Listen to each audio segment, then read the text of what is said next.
हम मौजूद हैं भिंड के गोल मार्केट पर। हमारे साथ मौजूद हैं मध्य प्रदेश किसान सभा के जिलाध्यक्ष श्री राजीव दीक्षित जी।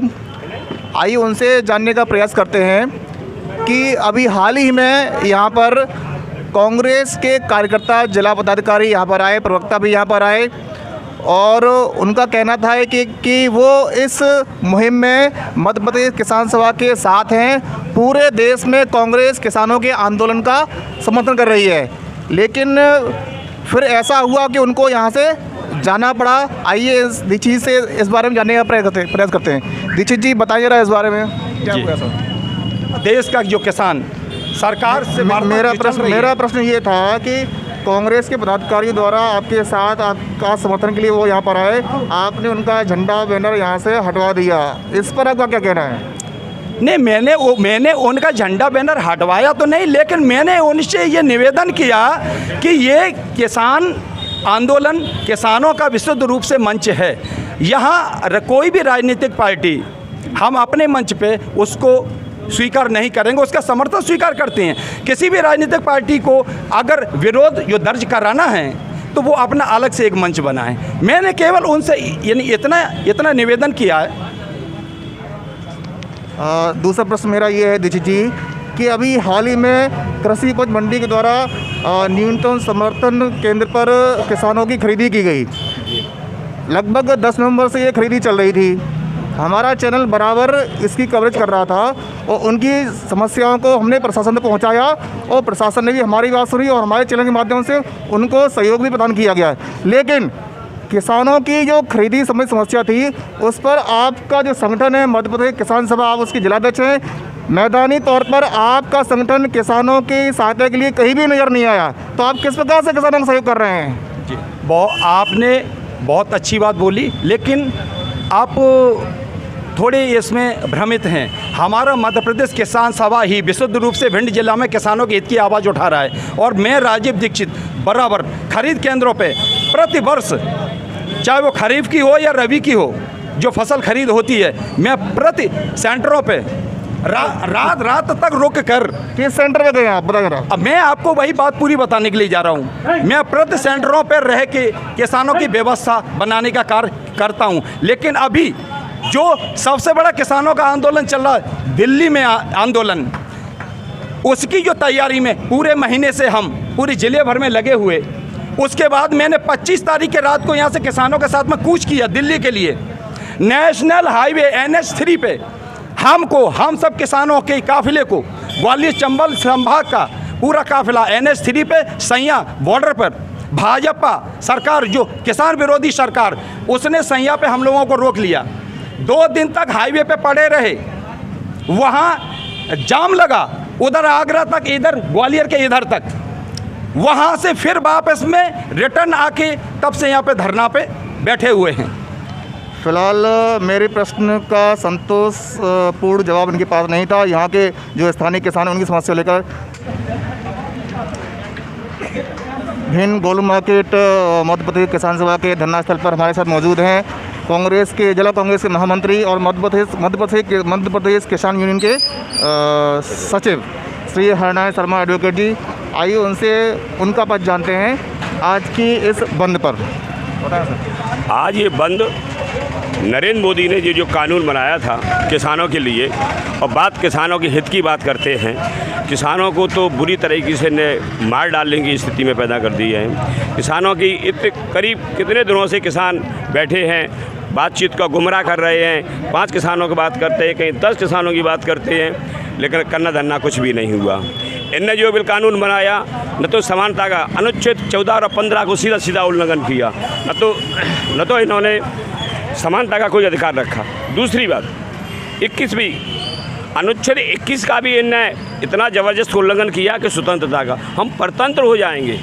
हमारा जब एग्रीमेंट हो जाएगा, सस्ते दामों में लोगे, महंगे दामों में बेचोगे। जिस प्रकार किसानों के भी अंग्रेज़ों के समय पर नील की खेती हुआ करती थी, तो अकाल की स्थिति पैदा हो गई। उन्हें ईस्ट इंडिया कंपनी ने किया था, वो ही एक नरेंद्र मोदी की एक ईस्ट इंडिया कंपनी बनने जा रही है।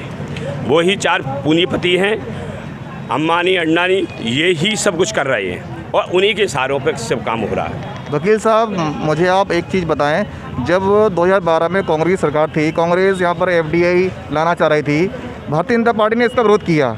आज जब ये कृषि विधेयक बिल भारतीय जनता पार्टी द्वारा पास किया जा रहा है, कांग्रेस इसका विरोध कर रही है, ये दो मुंह वाली बात कैसे है? नहीं, कांग्रेस ने तो किसानों, कांग्रेस पार्टी में 85% किसान हैं और किसानों के हित की कांग्रेस तो हमेशा बात करती है। जब भी किसान संकट में होता है, कांग्रेस सड़क पर उतरती है, किसानों के हित की बात करती है और किसानों की ये पार्टी है। अभी स्थानीय स्तर पर अभी हाल ही में जो खरीदी हुई है ज्वार और बाजरा की एमएसपी रेट पर शासन के द्वारा, खरीदी केंद्र पर शासन की इतनी बड़ी लापरवाही और अनियमितता रही है जिससे किसानों को बहुत ज़्यादा परेशान होना पड़ा। उस प्लेटफॉर्म पर आपकी पार्टी या आपका किसान यूनियन कहीं भी नज़र नहीं आया, इस बारे में आपका क्या कहना है? नहीं, पूरा सो किया, लेकिन क्या है कि वो हिटलर शाही है। जिस प्रकार हिटलर चलता था, भारतीय जनता पार्टी उसी प्रकार काम कर रही है। 10 नवंबर से आज दिनांक तक जब तक खरीदी चली है, तब तक ना ही किसी समाचार पत्र में, ना ही किसी चैनल के द्वारा ऐसा प्रसार में आया है कि कांग्रेस पार्टी के द्वारा खुलकर किसानों का समर्थन किया गया हो खरीदी की समस्या लेकर के। भाई, मैं फिर भी बता रहा हूँ कि कांग्रेस पार्टी हमेशा किसानों के समर्थन में बात करती है, किसानों के हित में बात करती है। बात नहीं, काम की बात कर रहे हैं, काम की। मैदान में क्या हो रहा है? मैदान में आए, लेकिन क्या है कि भारतीय जनता पार्टी के जो हिटलर शाही है ना, वो हर तरीके से, चाहे वो पत्रकार हों, चाहे वो पुलिस हो, चाहे वो अधिकारी हों, सब पे दबाव बना के काम करती है कि कोई बात हम कहने वाले रोड पे भी उछलने तो वो भी स्थिति बहुत कम दिखाई देती है। फिलहाल मामला साफ है। राजनीति, भारतीय राजनीति जिसे सभी लोग परिचित हैं, सभी लोग अपनी अपनी दाल गलाने में लगे हुए हैं। एक मुद्दा मिल गया है विपक्ष को घेरने का, इसके अलावा और कुछ नहीं दिखाई देता है। मैं राहुल तिवारी, गोल मार्केट, भिंड से। किसान विरोधी नरेंद्र मोदी, किसान विरोधी नरेंद्र मोदी, कांग्रेस समय लगभग 12:30 बजे कांग्रेस पार्टी के नेतृत्व में जत्था आ चुका है, कचहरी के अंदर कूच कर रहा है और आला अधिकारियों से अपनी बात, अपनी मांगे ज्ञापन के माध्यम से रखने वाला है ये जत्था जो दिखाई पड़ रहा है। और कांग्रेस पार्टी के यहाँ पर जो नज़र में आ रहे हैं बड़े लीडर, डॉक्टर राधेश्याम शर्मा साहब नज़र आए थे, बाराकला से श्री नयन सिंह राजावत नज़र में आ रहे हैं सामने, और भारद्वाज जी उपाध्यक्ष भी यहाँ पर मौजूद हैं।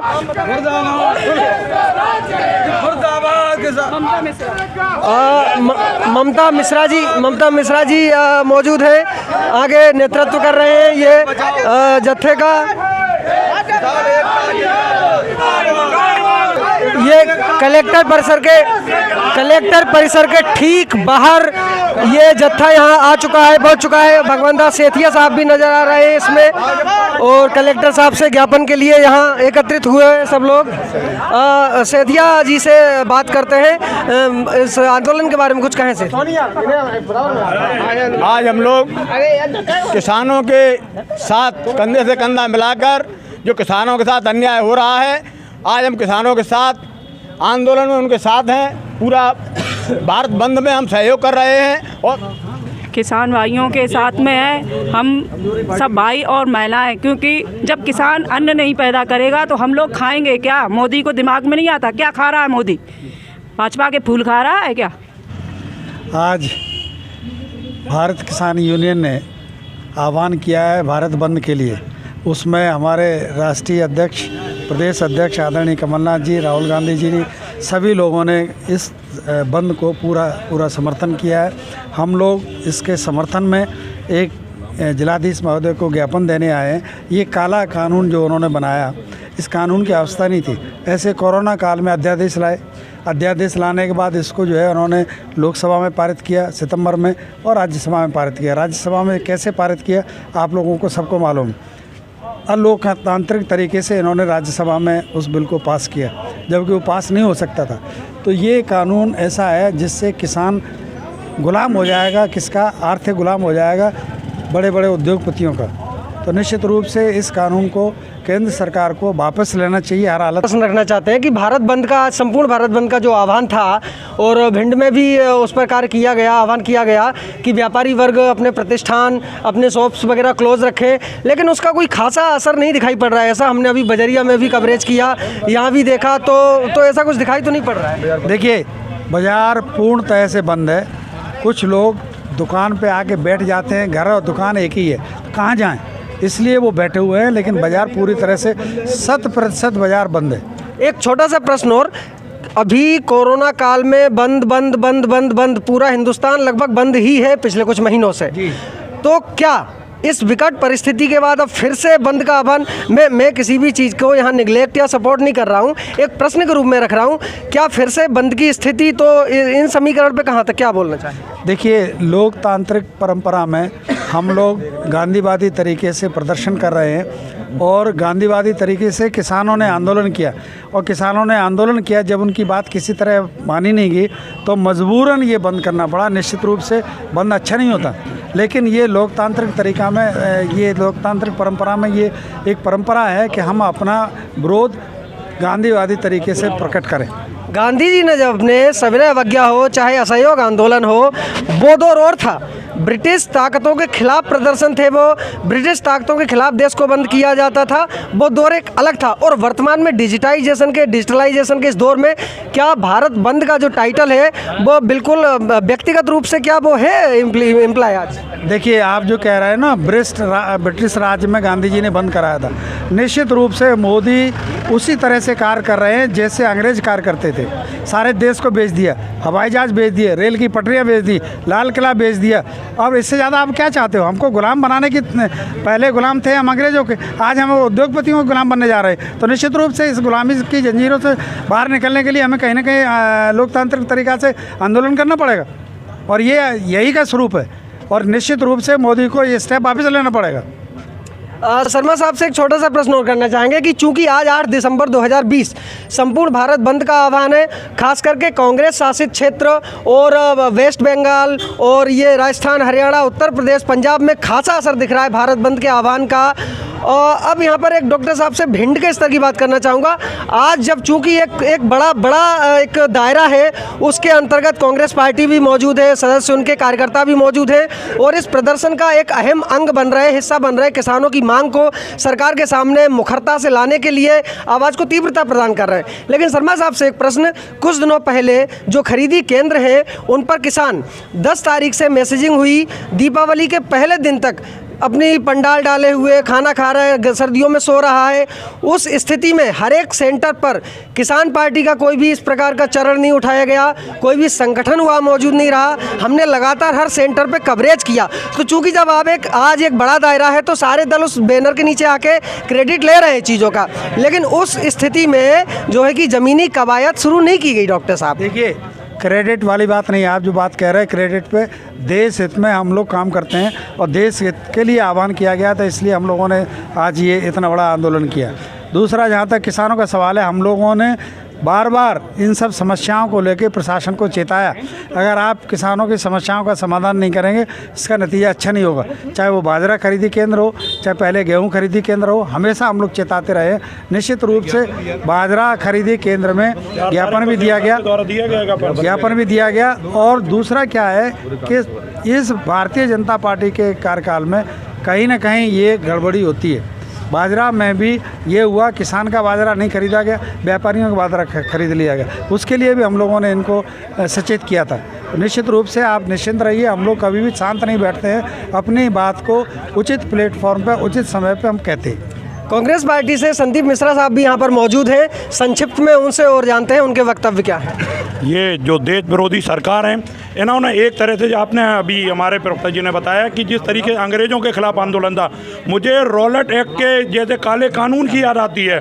जिस तरीके से आपको ना दलील ना वकील उसी तरीके से किसानों का इस कानून के अंदर कोई भी नुमाइंदा अपने हक से अपनी आवाज़ बुलंद नहीं कर सकता है। सबसे ज़्यादा मैं विरोध इस बात का करता हूँ जो आवश्यक वस्तु अधिनियम है, जिसमें हमें पहले कांग्रेसी पूर्ववर्ती सरकारों द्वारा इस तरीके से लागू किया गया था, जिसमें एक व्यक्ति की निश्चित थी कि कितनी मात्रा में खाद्यान्नों का आवश्यक वस्तुओं का अपना भंडारण कर सकता है।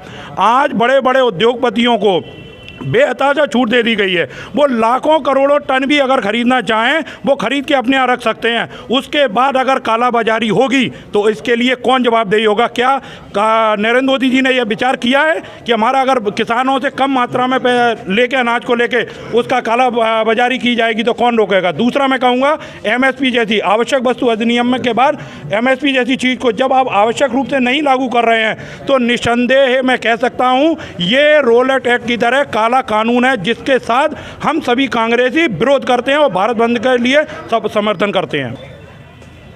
देखिए, मैं बताऊं आपको, जो देश के लिए ये काला कानून लेके आए हैं, देश के अंदर पहली बार आप कह सकते हैं आज तक इतिहास में, जब से देश आज़ाद हुआ है आज तक कोई भी बिल जहां 62,000 करोड़ जिन किसानों के भविष्य का फैसला होना है और वो बोल संसद में बिना परिचर्चा के पारित हो जाता है। मैं इस बात को मानता हूं कि जो आपको समर्थन मिला था, यानी आप जनमत का दुरुपयोग कर रहे हैं और ये पहली बार हुआ है। और सारे उद्योगपतियों की बात करें, छोटे छोटे उद्योगपति तो आपने ख़त्म कर दिए, आखिर 2 ही अंबानी और अडानी के शेयर आगे क्यों जा रहे हैं? इससे ये निश्चित हो गया है कि आप अंबानी और अडानी की गुलामी कर रहे हैं और ये देश उद्योगपतियों के गुलाम से आप ये तय करना चाह रहे हैं कि अंग्रेजों की शासन चला उस तरह हम गुलाम करना है। ये संभव नहीं है।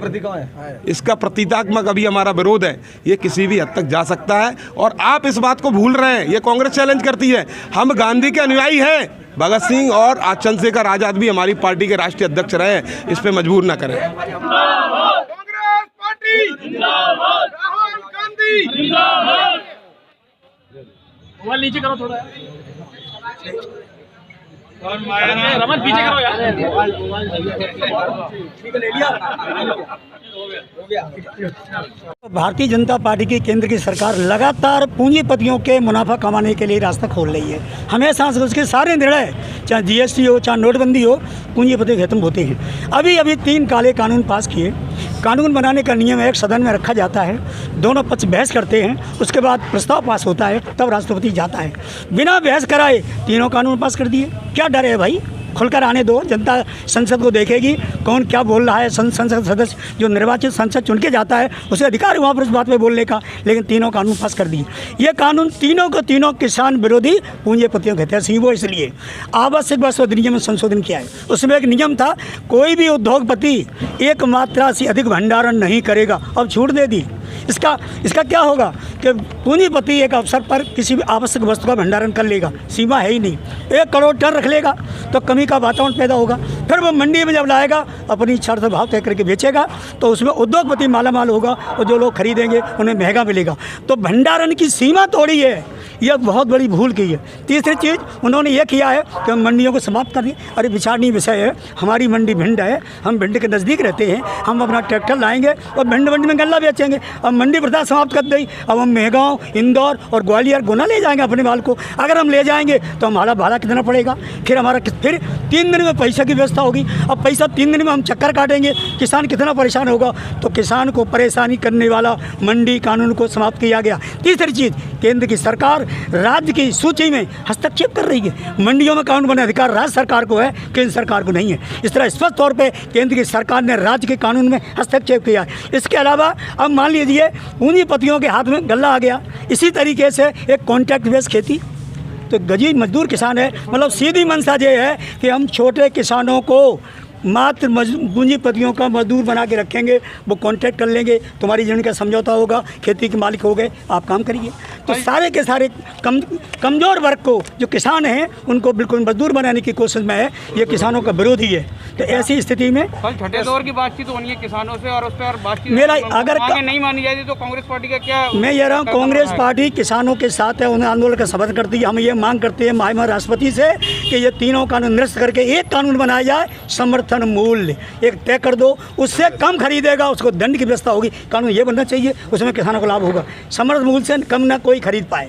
कांग्रेस आज किसानों के भारत बंद में समर्थन देने आई थी। हाँ, देने आई। ऐसे में जो किसान संगठन भिंड में थे उन्होंने साफ कह दिया कि अगर किसानों की तरह आए तो आए, नहीं तो किसी राजनीतिक पार्टी का ये प्लेटफॉर्म नहीं बनना। मेरी बात सुन लीजिए, पूरे संपूर्ण हिंदुस्तान में 11 राजनीतिक दल, 10 ट्रेड यूनियन, छात्र, विद्यार्थी, खिलाड़ी, सिनेमा कलाकार, सारे के सारे लोग समर्थन करें अपनी अपनी जगह से।